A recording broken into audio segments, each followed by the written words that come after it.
प्रत्येकाला वाटते तेवढी सोपी नसते जेसीबी ऑपरेटिंग. गुतलेला डंपर काढायच्या नादामध्ये आज माझ्याकडून जेसीबी पलटी झाला असता. आणि आज साइड वरती नवीन इंजिनियर तयार झालाय, अजॅक्सचा ऑपरेटर. काय त्याला कळतंय त्याचं त्यालाच माहिती. बघता बघता 1 वाजले आणि आमचं लंच ब्रेक झालं. सगळ्यांना भूक लागली होती पण डबे कुणीच आणले नव्हते. मग आम्ही सगळेजण हॉटेलवरती जेवण करायला गेलो होतो. दुपारी पोटभर जेवण केलं आणि परत साइड वरती आलो. जेसीबीच्या केबिन मध्ये बघतोय तर रोलर ऑपरेटर कोळंबीचं रूप धारण करून झोपला होता. कैसी बुरी हालत बना ली रे तूने अपनी.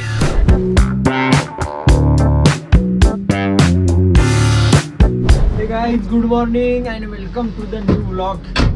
आईच्या गावात एवढा दमतोय ना 2 दिवस झाले की साइड वरती आलो की काम करायचे हे नाही होते. तर आता आलोय साइड वरती आणि थोडस साफसफाई वगैरे गौरवने करून ठेवली होती. गौरव म्हणजे तो जो आहे ना आपला हा रोलर ऑपरेटर त्याने केली होती. माझा चेहरा एवढा असा फ्रेश दिसत नसेल कारण 2 दिवस झाले झोप पण होत नाहीये, स्वप्न पण पूर्ण होत नाहीये. पण तरी पण चालू आहे आपलं मजेशीर कामं वगैरे सगळी. आता बघा ना मला आता हे सगळं लेवल करायचंय. मला रोज सकाळी उठलं की हेच काम आहे. 1 मिनिट काहीच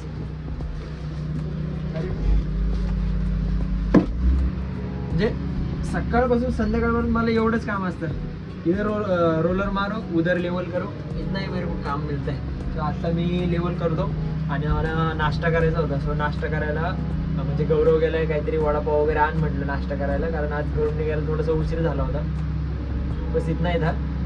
नाश्ता करने के बाद में फिर हम लोग काम चालू करेंगे. गाइस गौरव आलाय वडापाव घेऊन. किती आणले? हा तुझ्यासाठी का नाश्ता काय लागला? मी त्याला बोलून मी त्याला म्हणा पार्टी म्हणा माझ्याकडं.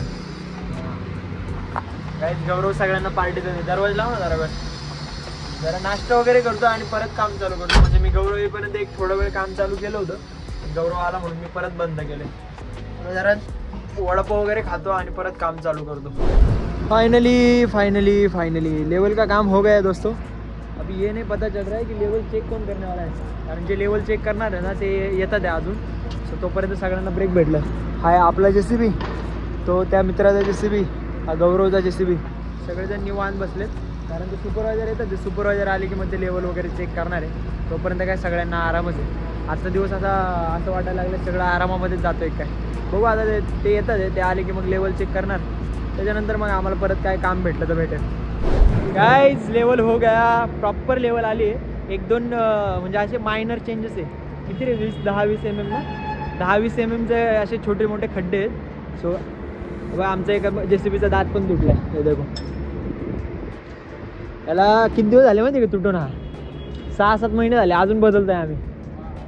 काय आता मस्तपैकी जेवण वगैरे करणार आणि मग आता काय कामाचं प्लॅनिंग नाही ॲक्च्युली. आता काम काय करायचं हे पण माहीत नाही.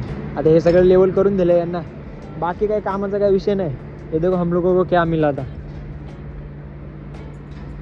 करू का मटर टाकू तुझा? हा ह्याला बोललो मटर टाकू का तुझा? जर ठेव जपून. भारी भाई. चलो आता थोडंसं लंच ब्रेकमध्ये आता काय करण्यासारखं नाही. डबा आणलेला नाही. सो काय करू हे कळतच नाही. बसलो फक्त चिलमध्ये. लेट्स सी आता दुपारी जेवण वगैरे झालं ना, म्हणजे लंच ब्रेक संपला की मग ते सुपरवायझर काय काम सांगतात त्याच्यावरती सगळं डिपेंड आहे आता.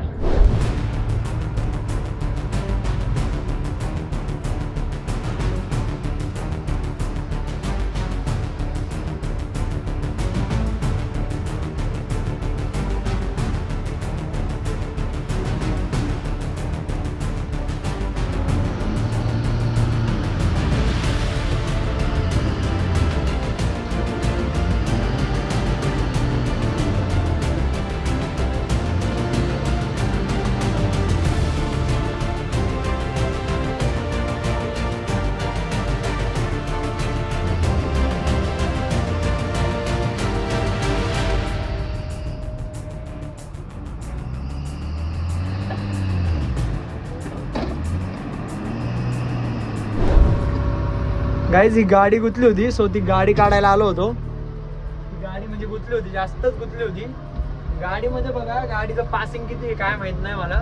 गाडीमध्ये काहीतरी 19 टन माल भरलाय त्यांनी असं ड्रायव्हर सांगतात ते. सो मग आता ती 19 टन जेसीबीची कॅपॅसिटी असते ऑलमोस्ट 1-2.5 टनापर्यंत.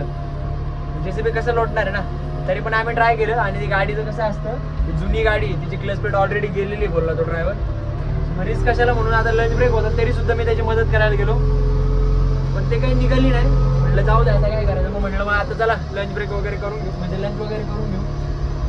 बसलोच होतो जस्ट मी जेवण करायला बसणार, कारण नितीनने त्यांनी सगळ्यांनी डबे आणले होते. सो आम्ही जेवण करायला थांबलो होतो, पण त्याच्यामध्येच काहीतरी निघलं. जाऊ द्या, ते बोलले की आता त्या साईडला तिथे एका ठिकाणी जागा आहे, सो तिथंच ते गाडी खाली करतात. विटांची गाडी येते. गाईज संध्याकाळचे 6 वाजलेत आणि सुट्टी झाली आहे माझी, म्हणजे काम बंद झाले, सगळेजण घरी चाललेत. एक किस्सा सांगतो मी तुम्हाला. दुपारी आपण जो डंपर काढायला गेलो होतो, आता तो माणूस बोलला की तू जास्त ताकद नको लावू, म्हणजे काही जर नुकसान झालं तर मला भरपाई, म्हणजे मला भरपाई द्यायला लागेल.